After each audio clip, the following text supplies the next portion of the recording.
Assalamualaikum teman-teman, masih membahas tentang Dr. Ferry Hana.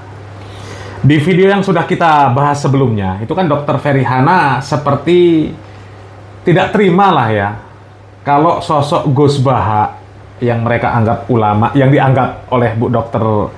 Ferry Hana ulama, itu kemudian tidak dianggap ulama oleh orang-orang yang dia sebut salafi.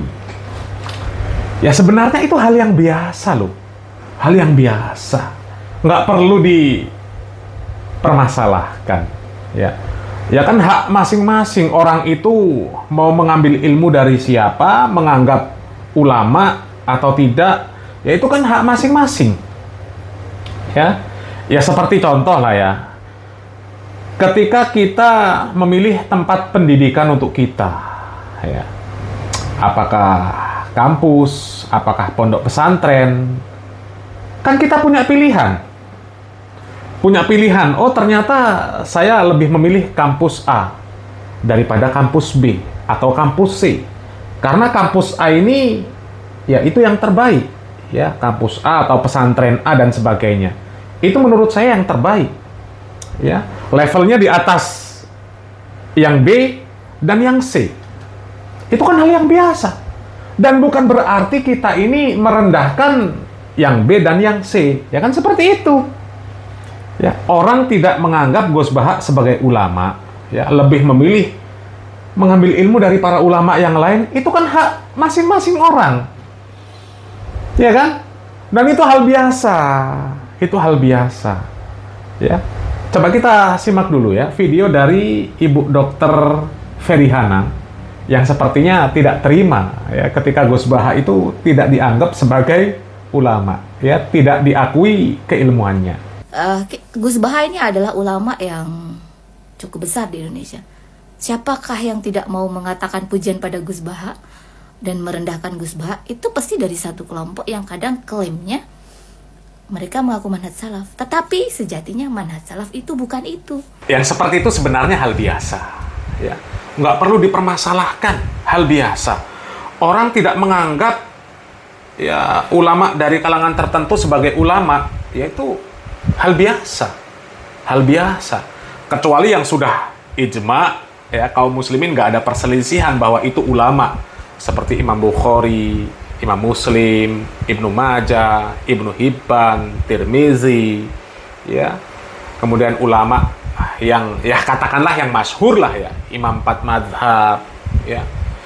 Kalau ada yang menganggap mereka bukan ulama, nah ini bermasalah. Ya. Tapi kalau orang-orang mutakhirin, apalagi orang-orang ya sekarang ya tidak dianggap ulama, nggak ada masalah. Nggak ada masalah. Ya, bahkan kalau kita lihat ya bukan orang-orang salafi saja yang menganggap ulama-ulama dari kalangan lain bukan ulama, ya.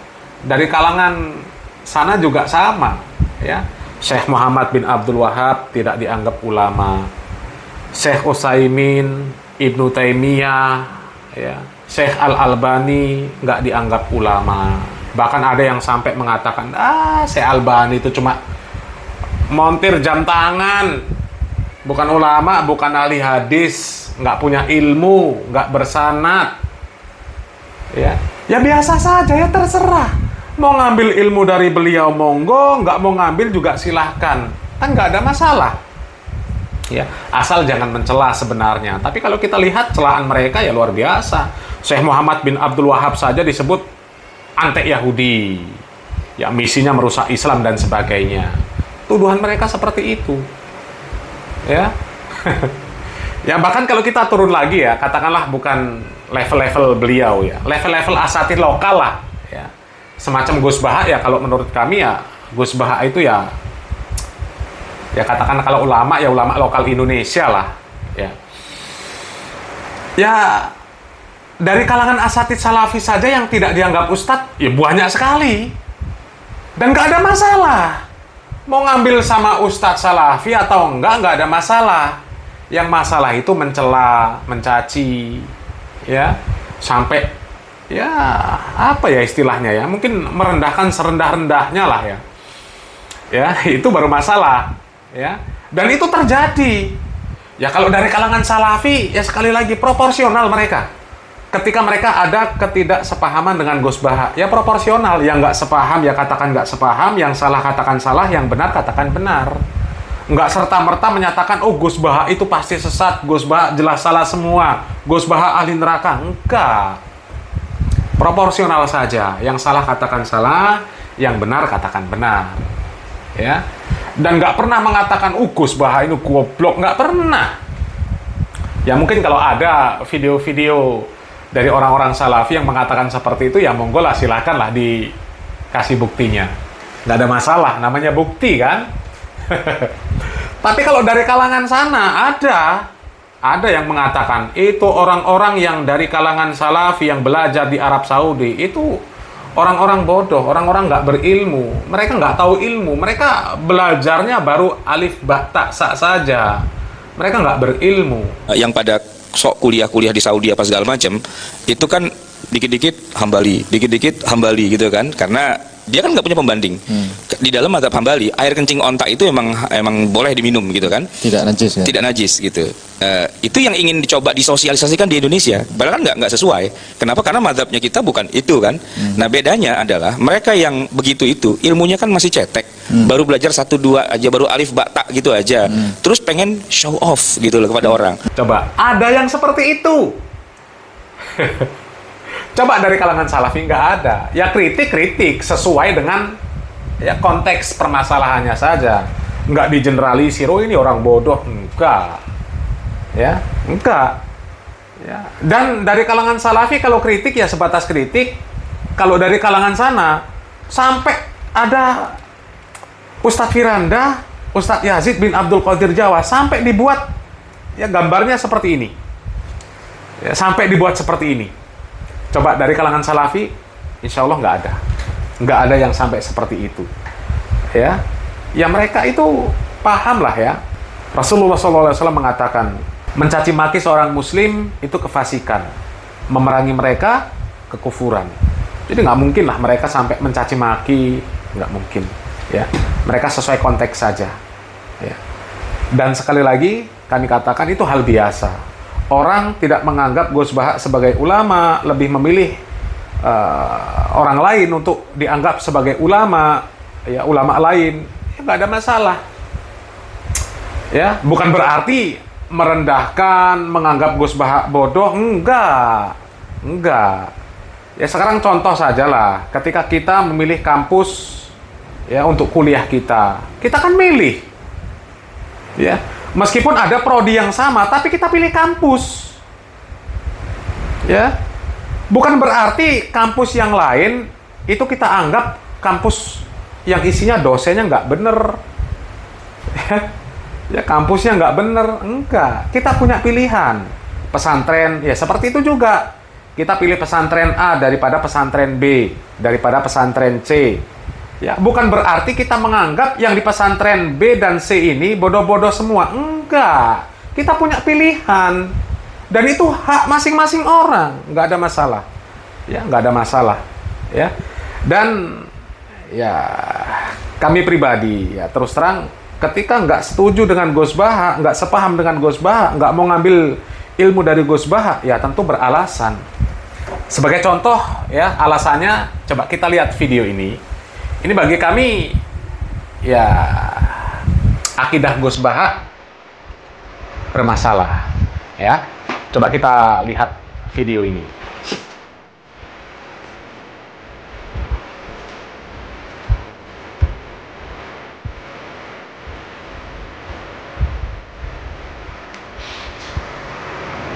Gus Baha menyebutkan firqah takfiri itu menyebutkan orang yang bawa keris syirik, orang yang pergi ke kuburan itu syirik. Ini perlu dijelaskan sebenarnya ya supaya nggak jadi fitnah. Ya, kalau memahami apa yang diucapkan oleh Gus Baha hanya sekedar zohir ucapan beliau, itu bisa menjadi fitnah. Ya, kan nggak mungkin orang itu mengatakan syirik orang yang sekedar pegang keris, sekedar pergi ke kuburan. Ya. Dirinci dulu. Dia pegang keris ini punya keyakinan-keyakinan yang sebenarnya keyakinan itu dilarang atau tidak. Kalau dia punya keyakinan-keyakinan tertentu yang sebenarnya tidak diperbolehkan, itu bisa jatuh dalam kesyirikan. Misal, orang pegang keris, tapi dia memiliki keyakinan keris ini dapat menolak madorot dan mendatangkan manfaat. Ya, katakanlah kalau saya pergi bawa keris, ini urusan saya jelas lancar. Tapi kalau nggak bawa keris, urusan saya runyam. Ya, kemudian memiliki keyakinan keris ini harus dibungkus pakai kain warna merah atau putih, harus dikasih minyak, harus ditempatkan di tempat tertentu, harus dilakukan ritual-ritual tertentu pada waktu-waktu tertentu. Kalau tidak, maka akan datang mudorot. Ya, maka yang seperti itu kesyirikan. Tapi kalau sekedar pegang keris saja, hanya sekedar ya pegang saja, namanya ya sama kayak kita pegang apa ya, pegang pisau lah. Ya, nggak memiliki keyakinan yang aneh-aneh, hanya keyakinan yang sesuai dengan ilmiahnya, yang namanya pisau ya untuk ngiris, untuk ngupas buah dan sebagainya, ya nggak ada masalah. Tapi kalau memiliki keyakinan, ya jangankan keris, pisau saja, ya pisau saja, ya kalau memiliki keyakinan yang aneh-aneh, ya nggak boleh juga, syirik juga. Ini pisau ini harus dibungkus dengan kain putih, harus diletakkan di atas lemari, nggak boleh di bawah tempat tidur. Kalau ditaruh di bawah tempat tidur, nanti kualat. Ya, harus dikasih minyak wangi. Setiap malam Jumat Kliwon harus dikasih bunga 7 rupa. Kalau nggak dikasih, maka akan datang musibah. Itu syirik juga, meskipun bukan keris. Ya, apakah itu bentuknya batu? Apakah itu bentuknya ya apapun lah. Ya, begitu juga dengan orang yang pergi ke kuburan. Kalau orang pergi ke kuburan, sekedar oh ternyata di kuburan ada bunga yang bagus, ya untuk ngambil bunga untuk ditanam, ya nggak ada masalah.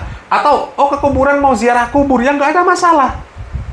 Yang masalah itu, yang syirik itu kalau pergi ke kuburan niatnya untuk minta-minta, ya minta-minta di kuburan, minta nomor togel kek, ya atau mungkin ada orang yang ya mungkin mau beli mobil baru atau mungkin mau nikah, datang ke kuburan.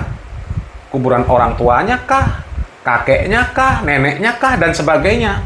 Datang ke kuburan minta izin.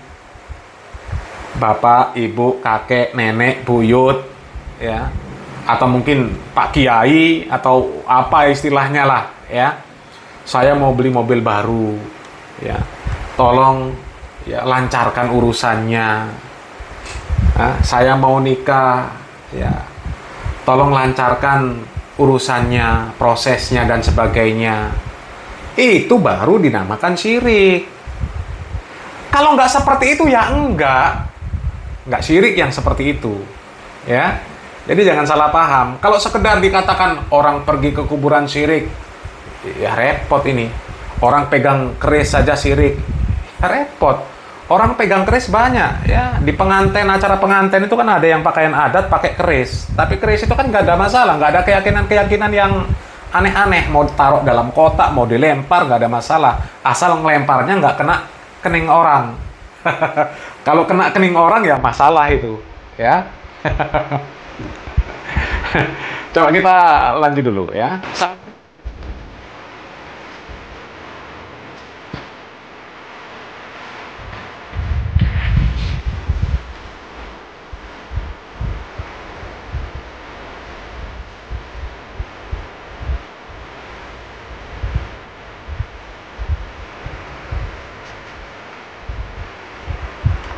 Ya, sekali lagi, kalau sekedar adat, nggak ada masalah.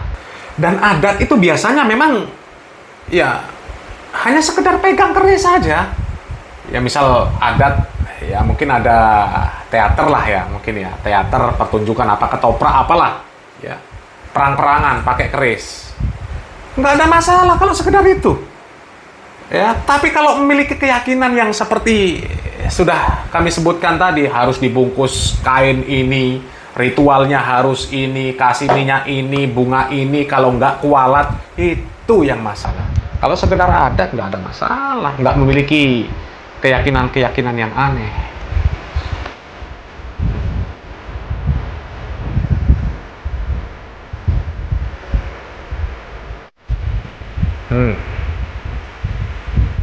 Coba ya. ATM dengan keris kok dibandingkan? Orang nggak nyaman karena nggak bawa keris, ya itu dikatakan syirik. Orang yang nggak nyaman ketika nggak bawa ATM nggak dikatakan syirik. Ini kan sudah logika yang aneh ini. Kamu pergi lupa bawa HP, nyaman enggak? Enggak, kenapa enggak dihukumi syirik? Coba ya, kan tentu beralasan kenapa tidak mengambil ilmu dari Gus Baha. Untuk masalah yang seperti ini saja, ini sudah jelas bermasalah ya. Orang nggak tenang, nggak bawa HP ya karena dia nggak bisa komunikasi sama siapapun yang dibutuhkan untuk komunikasi. Lah kalau orang yang nggak nyaman karena nggak bawa keris, kan ada keris yang kecil itu ya, ya ada yang namanya keris semar mesem ya, ada lagi yang bukan keris ya, ya besi kuning lah, cacing kantil lah, kol buntet lah, ya nggak sebatas keris saja sebenarnya. Batu ya, batu ya sama juga, misal batu cincin. Batu cincin, kalau sekedar untuk hiasan, nggak memiliki keyakinan yang aneh-aneh, ya nggak ada masalah. Tapi kalau memiliki keyakinan, oh batu ini mendatangkan manfaat, menolak madorot, ini harus dikasih bunga 7 rupa setiap malam Jumat Kliwon. Kalau enggak, ini akan datang musibah. Ya, apakah nanti anggota keluarganya ada yang sakit, atau bahkan mati dan sebagainya. Itu yang nggak boleh. Ya. Dan cukup aneh kalau menganalogikan orang yang nggak bawa keris nggak nyaman dengan orang yang nggak bawa ATM nggak nyaman, ya. Kemudian yang keris ini dikatakan syirik, yang ATM nggak dikatakan syirik. Itu cukup aneh, ya. Kalau orang yang nggak nyaman, nggak bawa ATM atau nggak bawa HP, itu ranahnya ilmiah. Tapi kalau nggak nyaman karena nggak bawa keris apapun ya, misalkan kol buntet lah ya, apa namanya, semar mesem lah ya. Kalau keris yang besar nanti di jalan ditangkap polisi, ya, masuk sajam itu nanti, ya. Kalau keris semar mesem, orang nggak nyaman nggak bawa semar mesem, itu nggak nyaman karena apa? Pasti karena memiliki keyakinan-keyakinan yang sebenarnya nggak bisa dibuktikan secara ilmiah. Orang kalau nggak bawa HP, nggak bawa ATM, itu bisa buktikan secara ilmiah manfaatnya. Kalau keris nggak bisa.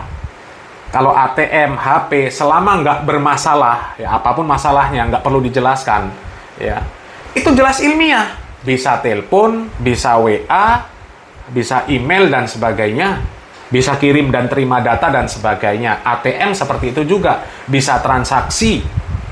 Lah kalau keris yang katanya bisa melakukan ini itu, bisa pesugihan dan sebagainya, bisa pengasihan dan sebagainya, melet orang dan sebagainya, bisa dibuktikan? Bisa. Kalau memang bisa membuktikan, ya bisa untuk pengasihan, bisa untuk melet, ngapain orang yang punya itu, ya dukun-dukun itu, orang yang punya keyakinan-keyakinan yang seperti itu, kadang-kadang istrinya maaf-maaf saja, ya kita bukan bermaksud ya menghina fisik ya. Kadang-kadang istrinya juga ya nggak cantik, ya nggak cantik, nggak kaya, nggak pinter juga. Ya kalau memang bisa, ngapain nggak melet orang yang cantik, pinter, solehah juga? Hah? Kalau memang itu bisa mendatangkan rezeki, bisa membuat kaya, pesugihan, ngapain juga dia miskin? Banyak itu miskin-miskin, saya lihat. Orang-orang yang melakukan praktek-praktek yang nggak jelas itu, kesyirikan itu, ya. Lah kalau ATM jelas, secara ilmiah kalau dikatakan itu mengayakan, iya. Kalau memang ilmiahnya ada ya, rentetan ilmiahnya ada, masuk saldo 1 miliar, ya. Mau transaksi gesek, zet, selesai. Coba kalau keris, ya, katanya bisa mendatangkan kekayaan, bisa pesugihan, bisa menggandakan uang dan sebagainya. Ya, coba untuk transaksi. Kalau pas lagi di kasir mau bayar, ya, orang gesekkan ATM di EDC, ya, coba kalian gesekkan keris. Kalau nggak dianggap orang nggak waras. Waras apa nggak orang ini? Ini EDC, bukan rangka keris. kok keris yang mau digesekkan gitu kan? Atau mungkin datang ke ATM, ya, mesin ATM yang dimasukkan orang itu ATM bisa mengeluarkan duit, ini dimasukkan keris. Coba, ini logika yang enggak.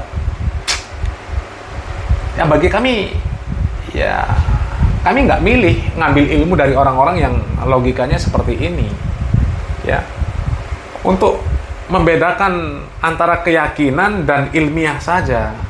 Itu dalam konteks ini ya beliau nggak bisa, ya. Coba. Jadi kan tentu beralasan, dan kami tidak menghina Gus Baha, ya, tidak merendahkan, ya. Ya sesuai konteksnya saja. Di sini beliau salah, ya sudah di sini. Bukan berarti beliau ini sesat, ahli neraka. Enggak. Ya di sini kan jelas. Ya.